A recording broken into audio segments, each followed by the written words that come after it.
अस्सलामुअलैकुम स्टूडेंट्स। आज का हमारा टॉपिक है ब्रीथिंग। ब्रीथिंग एक ऐसा प्रोसेस है जिसके ज़रिए गैसों का तबादला होता है, यानी कि जो ऑक्सीजन है वो हमारी बॉडी के अंदर जाती है और कार्बन डाइऑक्साइड हमारी बॉडी से बाहर निकलती है।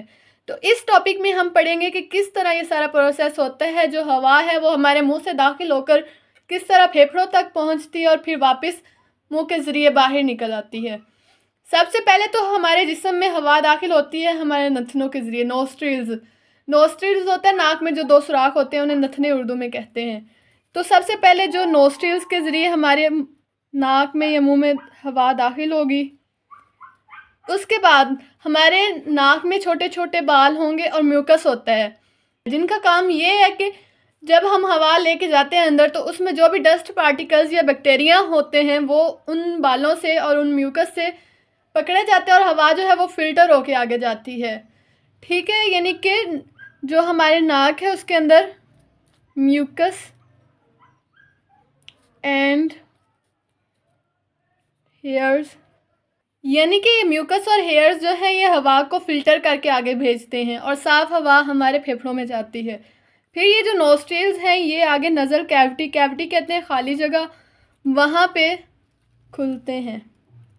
नज़ल कैविटी, जिसका दूसरा नाम नज़ल पैसेज भी है। कैविटी कहते हैं खाली जगह को। इस नज़ल कैविटी या इस नज़ल पैसेज में जाकर ये हवा गर्म भी होती है और थोड़ी सी नमी वाली भी हो जाती है, क्योंकि हमारी बॉडी टेम्परेचर जो है वो ज़्यादा होता है, 37 डिग्री होता है, जबकि बैरूनी हवा कभी सर्द होती है कभी गर्म होती है। तो ये जो हमारे अंदर हवा जा रही होती है उसे नज़ल कैविटी गर्म भी करती है ताकि उसका टेम्परेचर जो है वो हमारी बॉडी के बराबर हो जाए और उसे नमी भी उसमें पैदा करती है। उसके बाद वो हवा ये नज़ल कैविटी से आगे लेरिंग्स में पहुंचती है। लेरिंग्स, यहाँ पे ये लेरिंग्स है। नज़ल कैविटी के बाद ये लेरिंग्स में पहुंचती है और लेरिंग्स के बाद ट्रेकिया कहते हैं सांस की नाली को। नज़ल कैविटी से वो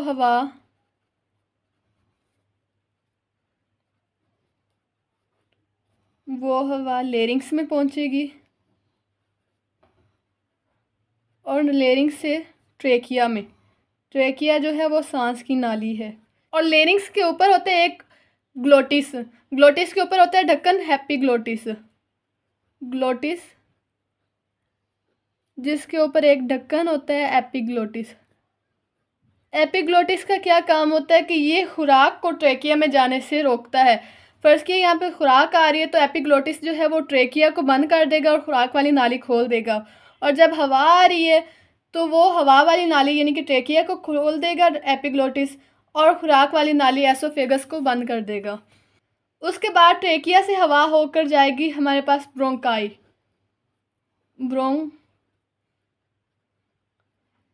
ट्रेकिया जो है वो दो नालियों में तकसीम होता है जिन्हें ब्रोंकाई कहते हैं, यानी कि ट्रेकिया के बाद हवा ब्रोंकाई में जाएगी।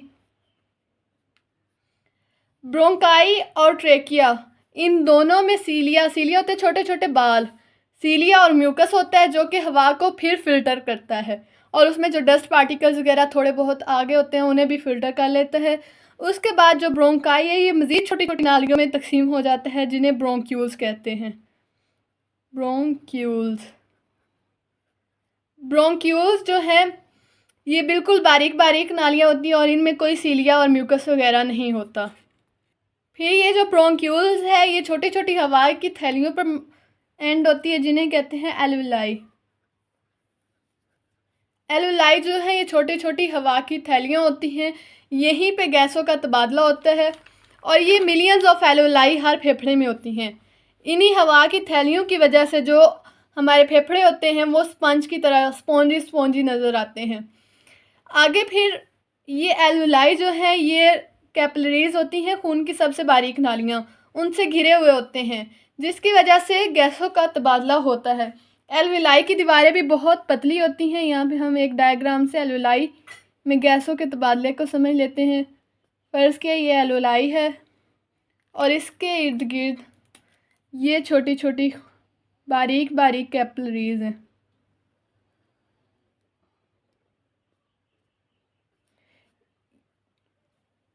इनकी दीवारें बहुत ही पतली होती हैं, जिसकी वजह से जो कार्बन डाइऑक्साइड है इजीली एल्वेलाई में डिफ्यूज़ हो जाती है और ऑक्सीजन जो है वो कैपिलरीज में आ जाती है।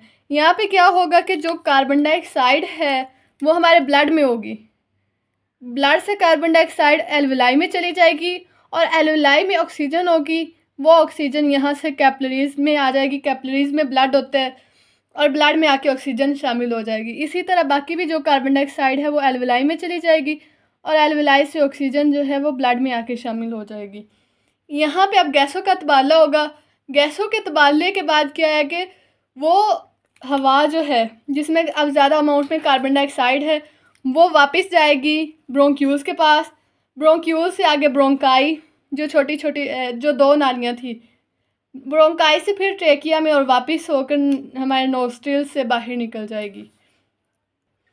जो हमारा ब्लड है वो जब सर्कुलेशन करता है, जब पूरे जिस्म में वो सर्कुलेट कर रहा होता है तो वो हर सेल तक ऑक्सीजन पहुंचा देता है, क्योंकि यहाँ पे ऑक्सीजन जो है वो ब्लड में शामिल हो गई होती है। तो वो ऑक्सीजन पूरे जिस्म में फैला देता है, हर सेल को जाके देता है ब्लड, और हर सेल से कार्बन डाइऑक्साइड इकट्ठी करके वापस फेफड़ों में ले आता है, जहाँ से वो कार्बन डाइऑक्साइड बाहर निकल जाती है। आगे हम पढ़ेंगे कि मैकेनिज़्म किस तरह होता है ब्रीथिंग का। अब हम देखते हैं कि ये ब्रीथिंग का मैकेनिज़्म किस तरह होता है। ये सारा जो है प्रोसेस वो किस तरह हो रहा होता है। Mechanism of breathing.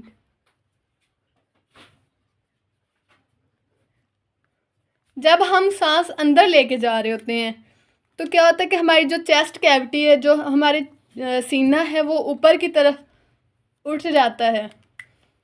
Rib muscles contract कर जाते हैं, सिकुड़ जाते हैं, और जो हमारा सीना है, जो हमारी चेस्ट है, वो ऊपर को उठ जाती है, और जो हमारा डायाफ्राम है वो कंट्रैक्ट करता है।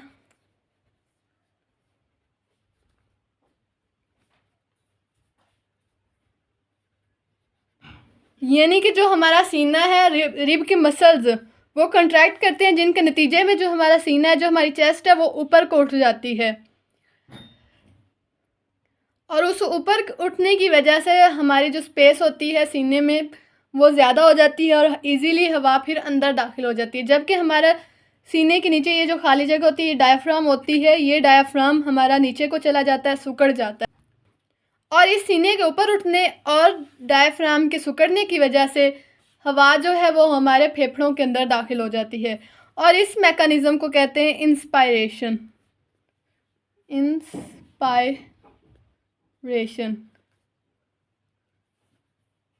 या दूसरा नाम इसका इनहेलेशन भी है, इनहेलेशन। और इससे जो उल्ट अमल है उसको हम कहेंगे एक्सपायरेशन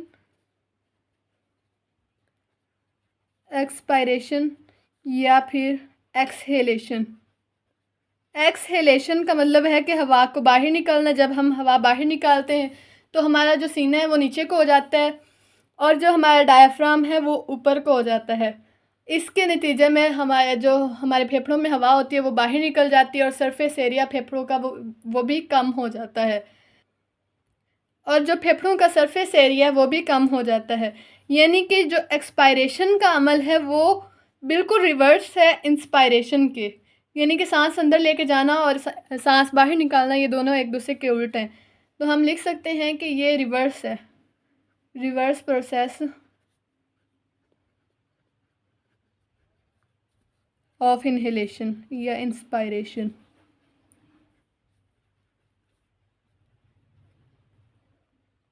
तो दोबारा से देख लेते हैं कि आज के लेक्चर में हमने क्या पढ़ा। कि सबसे पहले जो हवा है वो हमारे नोस्ट्रिल्स, जो नाक में 2 सुराख होते हैं, उनके ज़रिए हमारी नज़ल कैविटी, जो हमारे आगे खाली जगह होती है, वहाँ तक जाती है। नज़ल कैविटी से आगे या नज़ल पैसेज भी इसे कहते हैं। दूसरा नाम, नोज़ में हमारे म्यूकस और हेयर्स होते हैं जो हवा को फ़िल्टर करते हैं और हवा साफ़ होकर हमारे फेफड़ों में जाती है।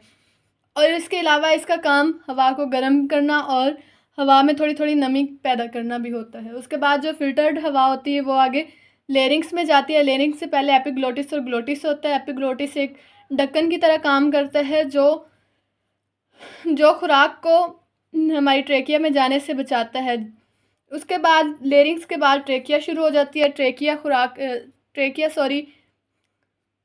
ट्रेकिया जो है वो सांस की नाली है। ट्रेकिया फिर आगे 2 छोटी-छोटी नालियों में तकसीम हो जाती है जिन्हें ब्रोंकाई कहते हैं। और ब्रोंकाई और ट्रेकिया में भी सीलिया और म्यूकस होते हैं, वो भी हवा को दोबारा से फ़िल्टर करते हैं।